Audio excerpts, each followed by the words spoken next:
평안하세요. 오늘도 주님께서 우리에게 허락하신 참 좋은 한날입니다.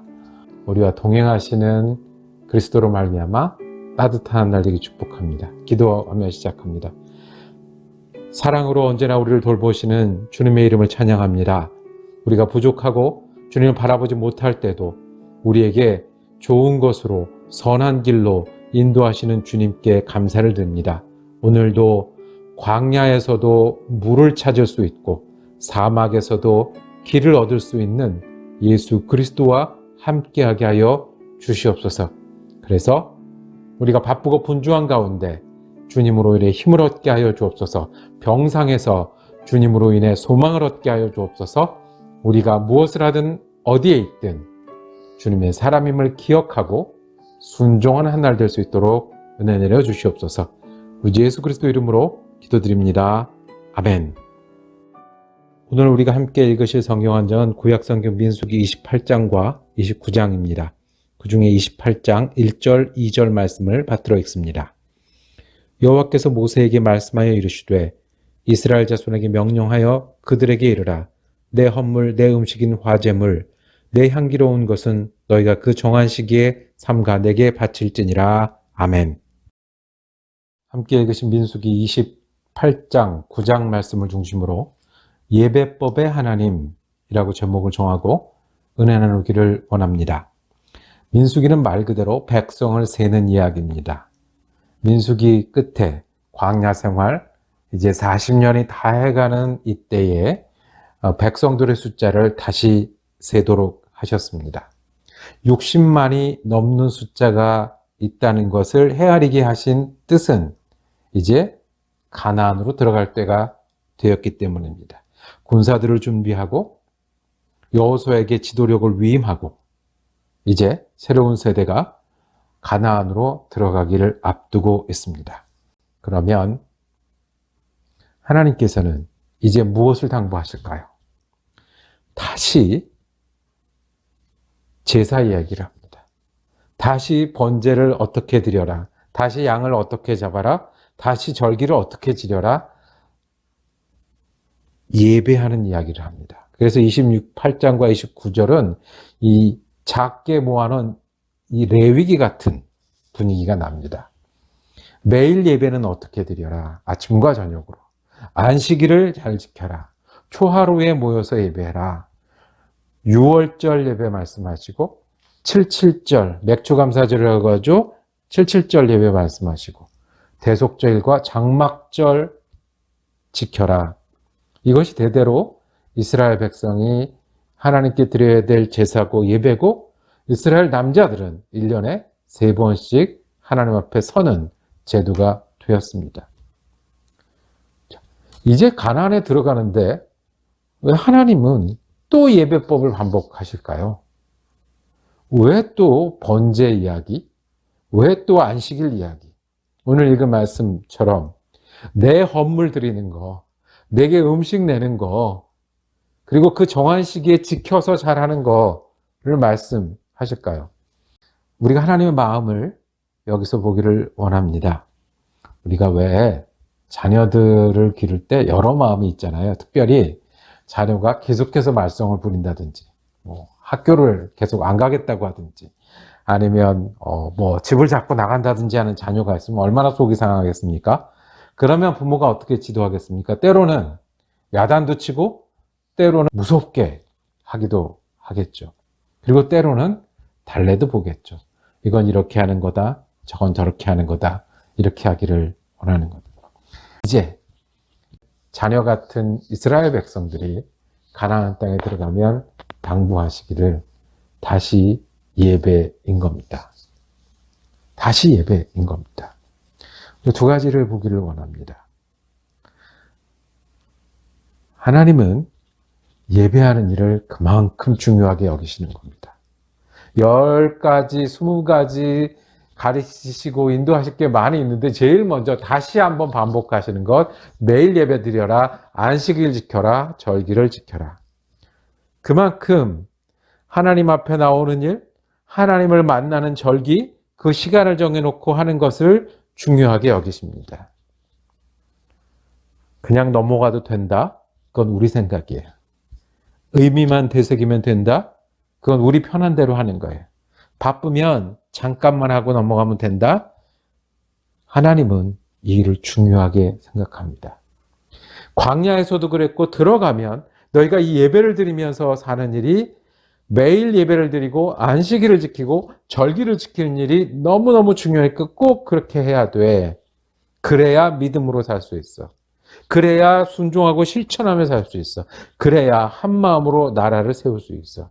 동일한 말씀을 하나님 앞에 나아가는 일, 하나님께 예배하는 일, 그 시간을 지키고 우리가 하나님께 마땅히 드려야 될 것들을 하나님께 돌리는 일들은, 그 예배는 그래야 우리가 믿음으로 살 수 있고, 그래야 우리가 순종할 수 있고, 그래야 한 마음으로 살 수 있기 때문에 그렇습니다.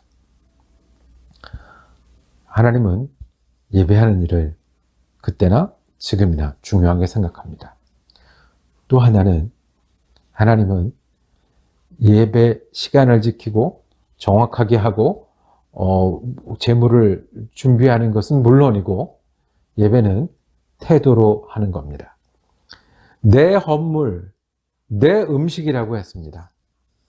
이게 무서워서 하는 게 아니고요. 해야 되기 때문에 의무만을 하는 게 아니라 이게 누구 거기 때문에요? 하나님 거기 때문에 하나님과 지내고 하나님과 동행하면서 드리는 것이 예배고 제사인 겁니다. 그 정한 시기를 지키는 태도와 마음, 그것으로 사는 사람들이 하나님의 백성이기 때문에 그렇습니다. 예수님은 율법주의자들과 다투셨습니다. 율법주의자들은 시간을 따지고 절기를 따지고 그리고 문구를 따지는 그런 사람들이었습니다. 예수님은 그렇게 지키나 안 지키나, 몇 시에 하나, 다음에 하나, 어떤 음식을 하나, 뭐가 부족하나 따지는 게 예배가 아니라 그건 당연히 하나님께 드리는데 더 중요한 것은 하나님께 대한 태도라는 겁니다.